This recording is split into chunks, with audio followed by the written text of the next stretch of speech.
Mula kay Philippines Trending News, kakapasok lang, walang nagawa ang China sa matinding utos ng Japan. Pinalayas na sa West Philippine Sea PBBM tagumpay. Uy, ano kaya to, no?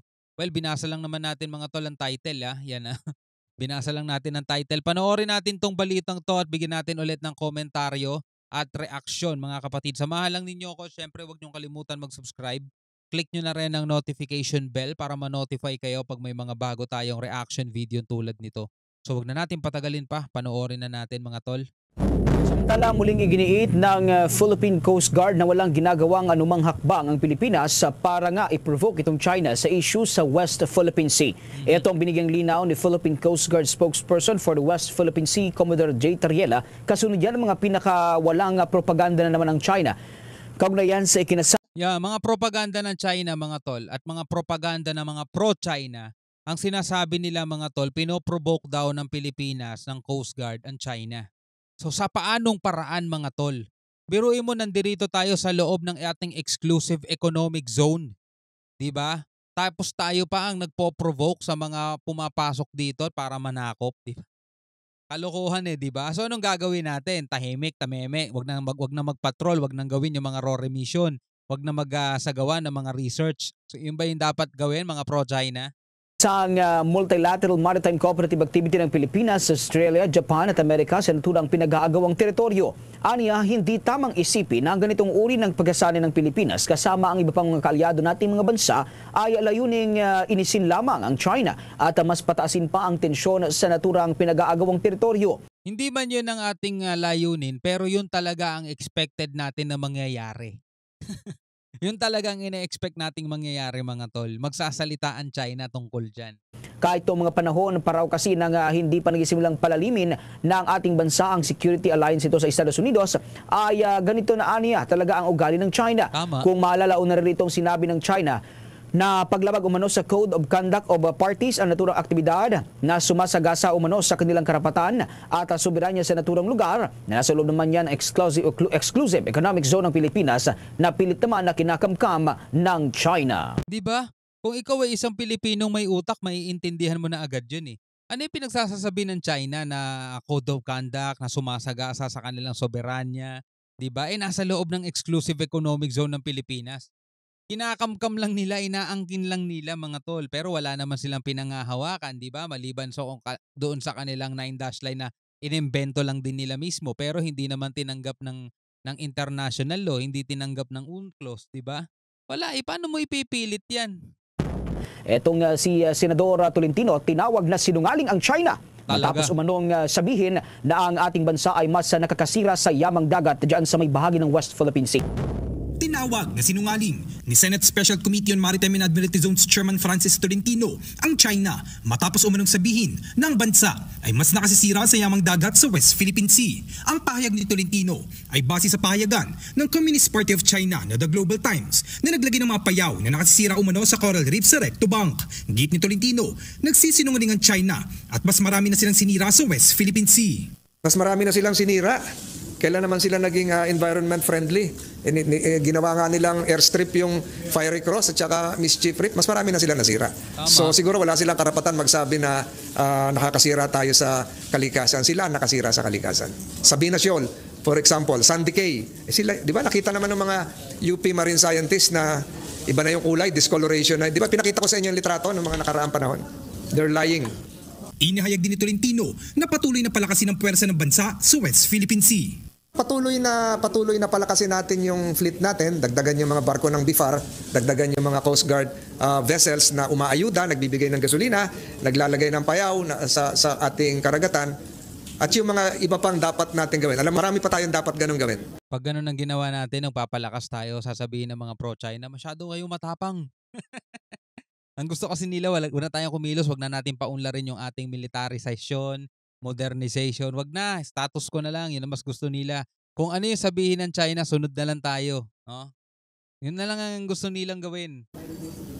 Para pa kay Tolentino, na-highlight ngayon ang pagpapakita ng Pilipinas na hindi titiklop ang bansa sa anumang ipinapakitang pambubuli ng China laban sa atin. Itong ganitong pag-uugalian niya ay hindi nabigyan focus ng mga nakaraang panahon. Tama. Kaya natin nasasabing na-aggravate kasi ngayon tayo nagfe-flex ng ating counting muscles, katulong yung mga kalyado natin. So I don't think that it has been aggravated. Siguro ang dagdag lang dito yung water cannoning nila at saka yung patuloy na pag-exercise ng dangerous maneuvers. Tama. Pero ganun pa rin eh. Kaya sa akin, stay the course.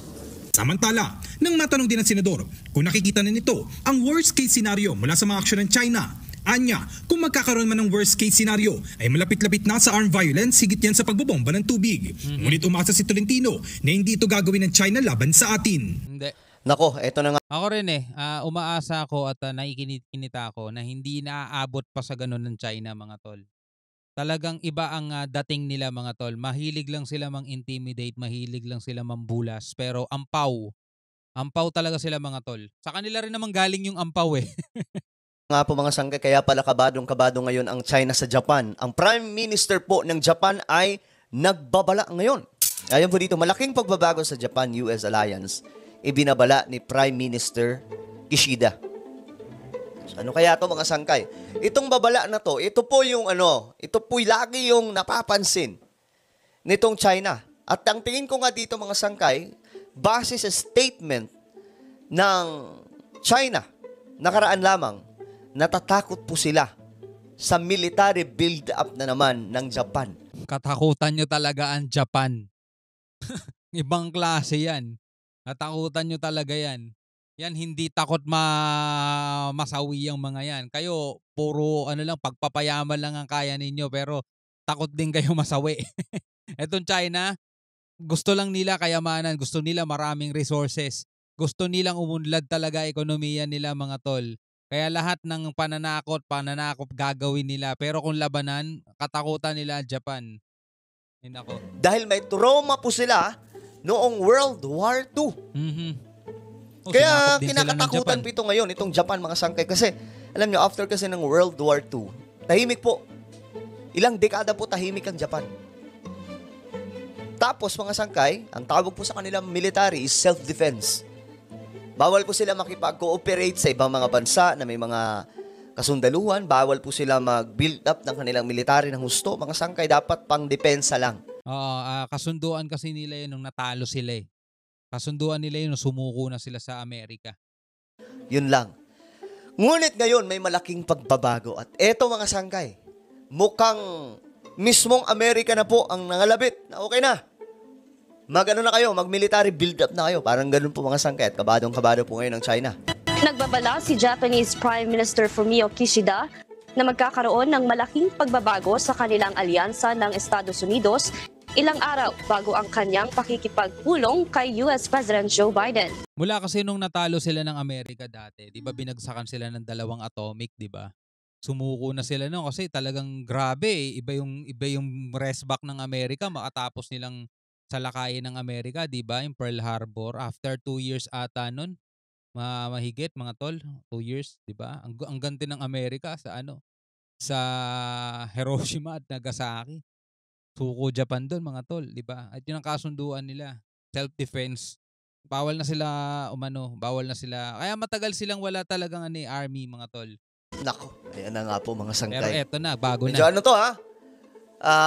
Ang Japan, tandaan po natin, malakas na bansa ito. Pagdating sa ekonomiya, pagdating sa military power, kahit po ilang dekada, sobrang habang panahon na nahimik ng Japan. Kasi bawal nga po, nagkaroon ng sanction sa kanila eh. Kasi di ba, regarding po ng World War II. Ngayon, ang Japan sobrang tahimik. Wala pong ginagawang military build-up. Pero ngayon, mga sangkay, ayan na po. May malaking pagbabago. So, mukhang mayroon na pong approval galing po sa United States of America na mortal na kaaway din po ng China. Ang Japan po, pag tinignan po natin yung data, ang Japan ay nasa top 7. Sa top 10, okay? Nasa top 7 po siya na rank pagdating po sa military. Military strength. Siyempre, nangunguna dyan, United States, Russia, China, India, South Korea, United Kingdom, Japan. Pero, mga sangkay, kung hindi tumigil ang Japan, mga tol, di ba? Kung hindi sila na-stop, baka nasa top 1 pa sila o top 2. Ito lang. Number 7 ang Japan. Sobrang lakas na po niyan kasi number 7 sila eh. Nasa top 10 sila. Pero mga sangkay, itong nasa top 7 o number 7 na Japan, hindi pa po ito yung pinaka mga sangkay. Kasi nga po, di ba nga, nanahimik sila na mahabang panahon. Kumbaga, kung mayroon man silang military, saktuhan lang. Ayaw nila magparami ng sobra. Saktuhan lang talaga. Kasi hindi pwede. Hindi pwede magpalakas. Pero I think, ito lang sa tingin ko, mayroon po yan silang mga sekretong mga kagamitang pandigma.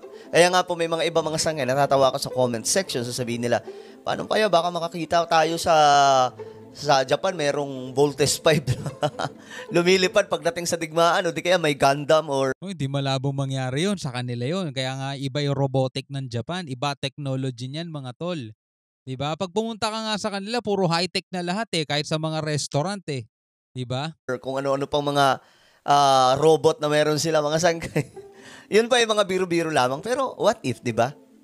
What if meron pala? Kasi ang Japan ang tagal po talaga nahihimik. At eto nga, mapapansin po natin sa warning ng Japan, mukhang mayroon po silang tinatago na mahabang panahon.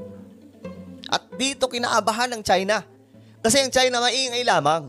Ang Japan, iba to. Oo. Hindi to maingay mga sangkay, pero pag yan gumante, nako po, malala po yan. Sa isang panayam, sinabi ng Japanese premier na habang nagpapatuloy ang alitan ng Russia at Ukraine, Parang di niya mabasa yung Prime Minister, sabi ng Japan. Middle East at maging sa East Asia, nagpasya silang palakasin ang kanilang defense capabilities at security policy. Ang China nga, pag dumadaan lang malapit sa Japan, nagre-ready agad sila ng mga missile In Japan, naka-ready agad dyan mga tol. Tapos yung Chinese Coast Guard, China Coast Guard, pag lumalapit yan doon sa isla ng Japan na inaangkin din nila mga tol, aba, talagang pinagtatabo yan sila mga tol. Talagang wina-water cannon sila palayo. Hindi makaporma ang China sa Japan mga tol. Kaya talagang kabado sila dyan pag yan ang kumikilos na. Si Kishida at US President Biden ay patakdang mag-meeting sa Washington sa Miyerkules. Inaasahang dadalo rin ito sa kauna-unahang trilateral summit sa pagitan ng US at Philippines. So yun na nga mga kapatid, no? May pagbabago na gagawin sa alliance ng Amerika at Japan. No, siguro ang Japan talagang kung meron man silang mga secret na itinatago na matagal na nila palang dine-develop, no? Eto na at ilalabas na nila at talagang pag nangyari yun mga tol ay nako. Bilang aangat yung ranking niyan, iba kasi talaga technology, alam naman natin kahit nung unang panahon pa, kahit mga bata pa tayo.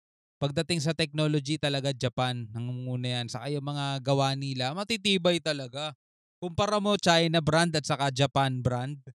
Iba ang Japan mga tol. Iba yan. So kung itatapat mo yung napakaraming eroplano, barko ng China na bumangga sa PCG, sila pa butas.